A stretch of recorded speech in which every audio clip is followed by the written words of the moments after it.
Chaque matin est une renaissance, un cadeau précieux que la vie nous offre. Pensez-y en vous éveillant. Marc Aurèle, le grand empereur et philosophe romain, voyait l'aube comme un appel à l'excellence, non comme une invitation à la paresse. Intégrer le lever matinal dans sa routine quotidienne n'était pas un choix mais un impératif pour lui, un moyen d'optimiser chaque jour. Il comprenait que le sommeil, loin d'être une perte de temps, est une restauration vitale de notre énergie, essentielle à nos accomplissements. Aujourd'hui, dans cette vidéo, nous plongeons dans 10 principes stoïciens fondamentaux. Des clés pour forger des habitudes qui soutiennent vos ambitions à long terme. Gardez à l'esprit que les transformations majeures prennent racine dans de petites modifications quotidiennes. Ne sous-estimez jamais la puissance d'une matinée bien exploitée. Alors, avant de poursuivre, je vous lance un défi. Ne zappez pas cette vidéo. Si vous êtes ici, c'est que vous aspirez à être plus, à être l'exception. Immergez-vous totalement dans ce qui va suivre et laissez chaque mot imprégner votre esprit. Bienvenue sur Sagesse stoïcienne. Installez-vous confortablement. Créez un espace propice à la réflexion et à l'apprentissage. Nous sommes sur le point de débuter un voyage enrichissant à travers les enseignements stoïciens. Alors, sans plus attendre, plongeons dans notre premier point. Prêts? Commençons. Découvrez l'eudémonia, le secret grec ancien pour des matins productifs et une vie épanouie. Eudémonia, souvent traduit par bonheur, va au-delà de cette simple définition. C'est l'accomplissement de votre plein potentiel, la réalisation de votre véritable nature. Chaque matin offre une nouvelle opportunité de se rapprocher de cet idéal. Des matins focalisés et productifs ne sont pas seulement des débuts de journée réussis, ils sont les fondations d'une existence riche et pleine. À l'inverse, des matins sans but peuvent conduire à des journées dénuées de sens et à une vie insatisfaisante. Mais c'est quoi exactement l'eudémonia? C'est votre raison de vous lever le matin, votre quête ultime. Les philosophes grecs tels qu'Aristote voyaient en l'eudémonia l'objectif de la vie humaine, atteint par la vertu, la raison et l'autoréalisation. Votre quête personnelle d'eudémonia pourrait être une passion longtemps oubliée, une compétence que vous souhaitez développer, ou tout ce qui donne un sens profond à votre vie. Pour entamer cette quête, interrogez-vous chaque matin, qu'est-ce qui me rapprocherait aujourd'hui de mon eudémonia? Notez vos pensées et choisissez celles qui résonnent le plus en vous. S'engager dans la voie de l'eudémonia, c'est s'engager dans une vie de défis enrichissants, de relations significatives, de créativité et de bien-être. Donnez-vous chaque matin une raison puissante de vous lever, un objectif qui nourrit votre âme et vous propulse vers la réalisation de votre potentiel. Préparez vos matins.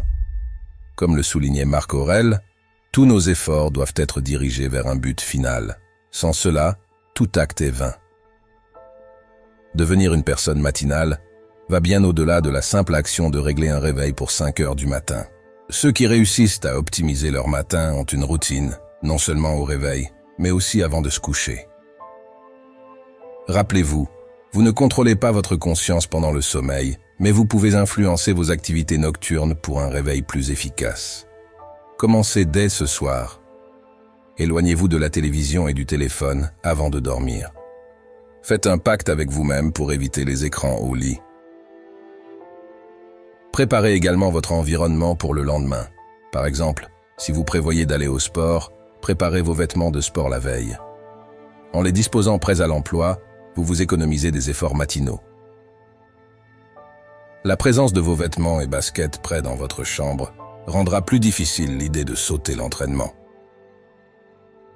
Et n'oubliez pas, un esprit encombré de problèmes non résolus, qu'ils soient financiers, relationnels ou professionnels, ne trouve pas le repos facilement. Vous connaissez sûrement ce sentiment, celui de tourner en boucle sur un problème en essayant de dormir. Il est essentiel de résoudre tout ce qui est en votre pouvoir avant de vous coucher.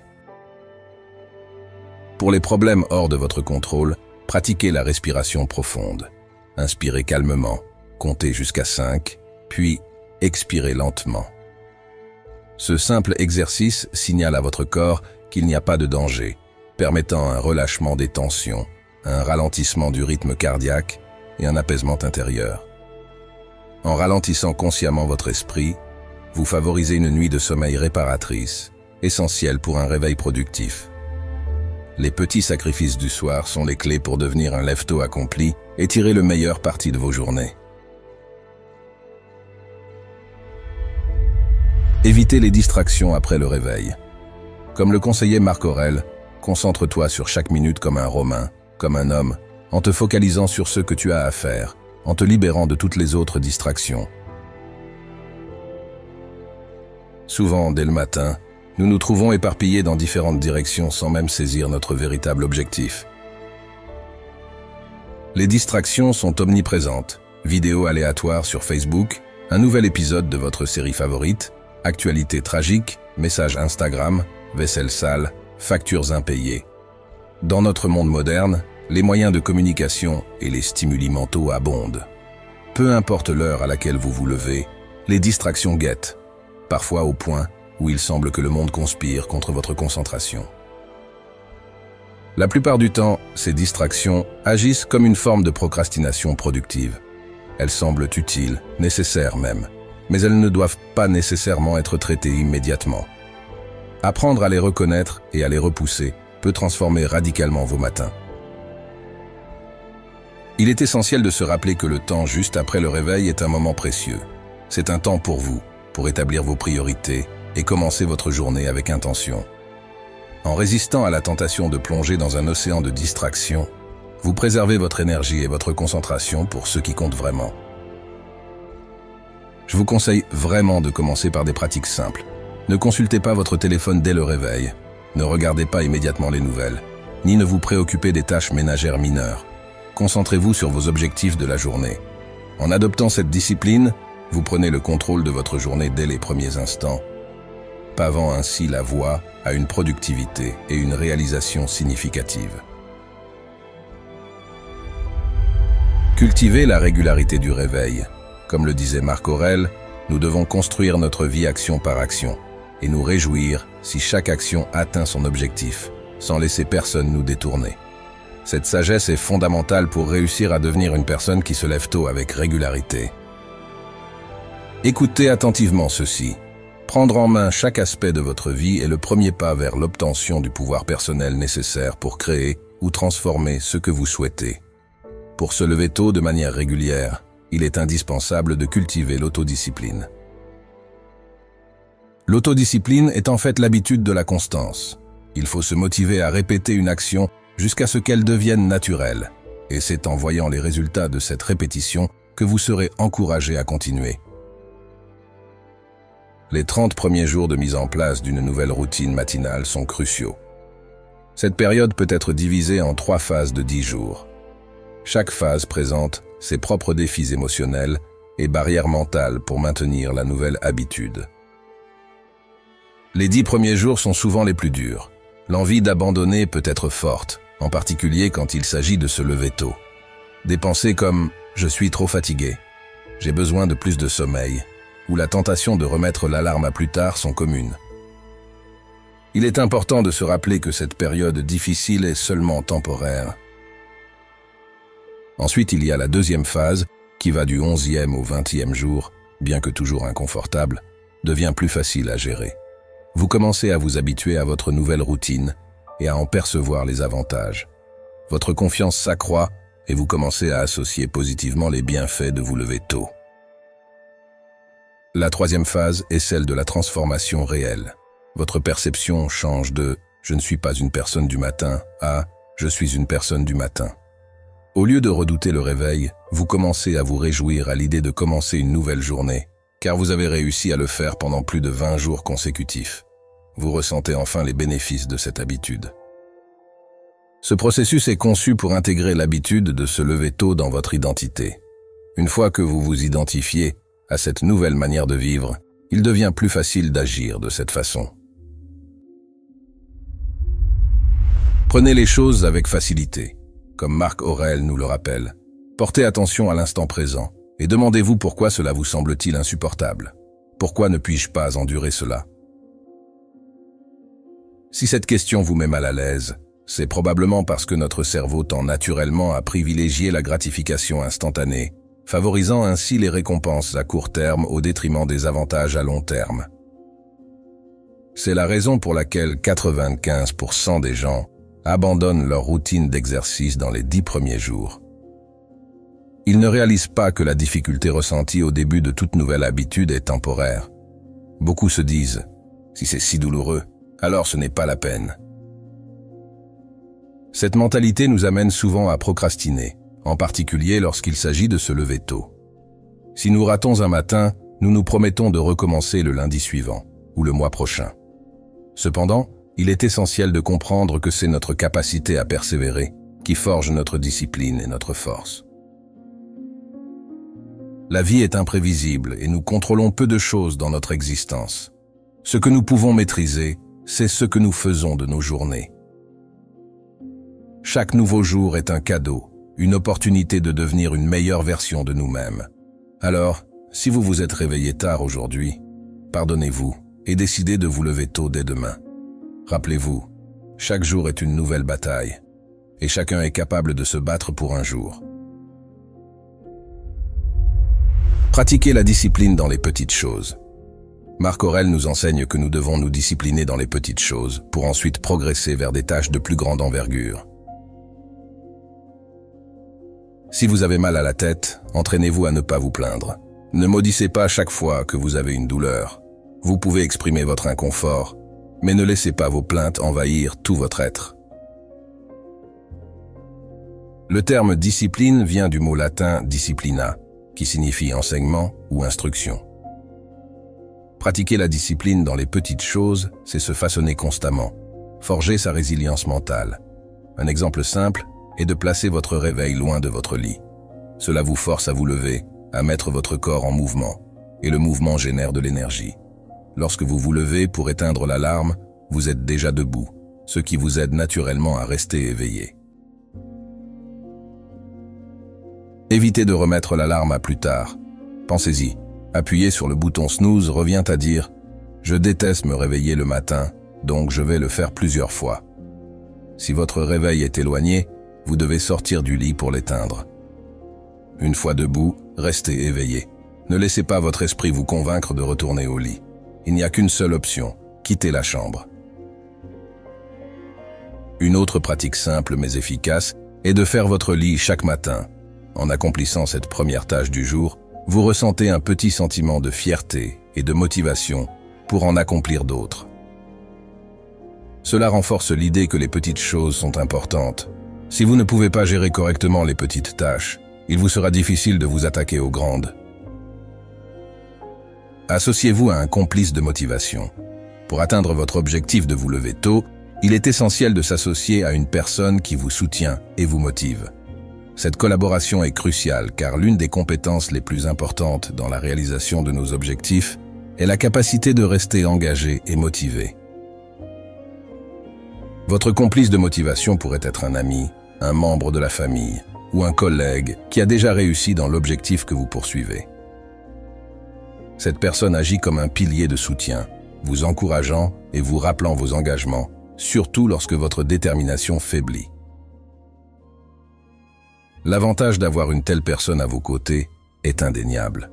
Cette relation crée un environnement de soutien mutuel, où chacun tire inspiration et motivation de la réussite de l'autre. Ce soutien rend des défis individuels comme se lever tôt plus accessibles et gratifiants.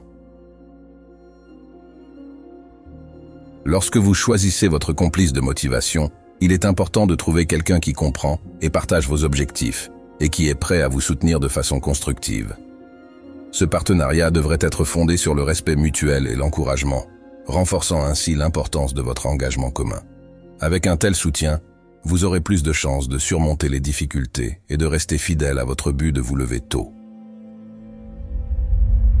Méditez sur la mort. Marc Aurèle nous incite à vivre chaque instant en gardant à l'esprit que nous pourrions quitter cette vie à tout moment. Régulez chaque acte et pensez en conséquence, conseille-t-il. Cette réflexion sur la mort était une pratique courante chez les stoïciens. Chaque matin, prenez un moment pour méditer sur cette réalité avec la phrase « Memento mori », qui signifie « Souvenez-vous que vous allez mourir ». Cette vérité universelle que l'on soit riche ou pauvre, réussi ou non, est inéluctable. Le but de ce rappel n'est pas de susciter la peur ou la morosité, mais d'inspirer, de motiver et de clarifier. Cette méditation matinale vous aide à concentrer votre attention sur ce qui compte vraiment, vos principes internes, votre maison, votre argent, votre renommée. Tout cela est temporaire et peut vous être enlevé à tout moment. Votre caractère, par contre, reste inaliénable. Notre caractère est ce qui nous définit réellement et nous guide dans la vie. C'est par nos vertus ou nos défauts que nous nous élevons ou tombons, et c'est souvent cela qui constitue notre héritage. Se rappeler de notre mortalité nous ancre dans la réalité. Pensez à la question que Steve Jobs se posait chaque matin. Si aujourd'hui était le dernier jour de ma vie, voudrais-je faire ce que je suis sur le point de faire aujourd'hui? Si la réponse est trop souvent négative, il est temps de changer quelque chose rapidement. Ne laissez pas passer l'opportunité de vivre pleinement votre vie, emprisonné dans des activités que vous détestez. Ce n'est pas la mort que nous devons craindre, mais le fait de ne jamais commencer à vivre réellement. Pratiquez la visualisation négative. Marc Aurèle nous rappelle chaque matin: préparez-vous à rencontrer aujourd'hui des personnes ingrates, arrogantes, malhonnêtes, jalouses et maussades. Elles agissent ainsi car elles ne distinguent pas le bien du mal. Les stoïciens préconisent de voir le monde tel qu'il est réellement, plutôt que d'imaginer une société idéale. La visualisation négative consiste à tempérer vos attentes et à être plus réaliste avec vous-même. Quels sont les scénarios défavorables qui pourraient se présenter? Comment les géreriez-vous? Cette approche vous permet de vous préparer au pire, vous mettant ainsi dans une meilleure position pour gérer les éventuelles difficultés. Prenons l'exemple du travail. Si vous anticipez que votre patron pourrait être difficile, vous serez mieux préparé à faire face à son comportement. Si par contre, il se montre agréable, cela sera une surprise positive. Mais dans tous les cas, vous resterez calme, car vous êtes préparé. Imaginons maintenant que vous ayez une réunion importante avec un client pour conclure une grosse affaire. En visualisant au préalable les problèmes potentiels, comme le trac ou des questions difficiles de la part du client, vous vous préparez mentalement à rester serein et maître de vos émotions, augmentant ainsi vos chances de réussite. En anticipant les difficultés, vous réduisez la peur et l'anxiété liées à ces situations, et vous vous préparez mentalement à les gérer efficacement si elles surviennent. Dans notre dernière référence à Marc Aurèle, il exprime sa gratitude. « Je suis redevable au Dieu d'avoir eu de bons grands-parents, de bons parents, une bonne sœur, de bons enseignants, de bons associés, de bons parents et amis, presque tout est bon. » Marc Aurèle, avec humilité et honnêteté, reconnaît l'importance de ceux qui l'ont aidé à développer ses valeurs et son éthique. Il nous montre l'importance d'être reconnaissant pour ceux qui ont contribué à façonner notre être. Nous pouvons adopter cette pratique en tenant un journal de gratitude. Tenir un journal de gratitude est un processus simple, mais puissant. La gratitude ne doit pas se limiter aux grandes choses de la vie. Commencez par apprécier les petites choses et reconnaître que rien n'est trop insignifiant pour être apprécié. Chaque jour, notez 3 à 5 choses pour lesquelles vous êtes reconnaissant. Cela peut aller d'une journée difficile au travail contrebalancée par le réconfort de votre famille ou de votre animal de compagnie, ou simplement la gratitude d'être en vie. Pratiquer la gratitude avant de vous endormir contribue non seulement à une meilleure qualité de sommeil, mais vous prépare aussi à vous lever le lendemain avec une perspective positive. Rappelez-vous, votre première pensée le matin est souvent influencée par votre dernière pensée avant de dormir. Si vous vous endormez avec des pensées positives et reconnaissantes, vous vous réveillerez avec la même énergie. Choisissez donc, chaque soir, de créer une attente positive pour le lendemain. Soyez reconnaissant, pardonnez-vous les erreurs de la journée et engagez-vous à faire de votre mieux le jour suivant. Rappelez-vous, les choses ne changent pas, c'est nous qui changeons.